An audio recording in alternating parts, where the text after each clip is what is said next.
ég vil góðu kameramenn og getum ekki láta þetta ekki svona. Aldrei mamma sem sálsynum víst. Við áttum heim minn, svo komu þau úr skýinu eins og það var venjulegt.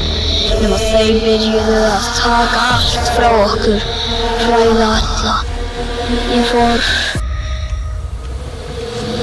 utan af kameramennum til að byrja að stoppa, svo sá ég alla deyja og deyja.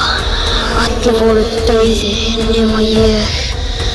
Þau sá mig sem hetju, spurðu hvernig ég gerði svona dót. Ég segi alltaf að ég æfi alla nætur, nema það er langt að vera sagt. Ég veit svo ekki hvað ég er að gera, nema kannski veit ég, og ég bara veit ekki sjálfur.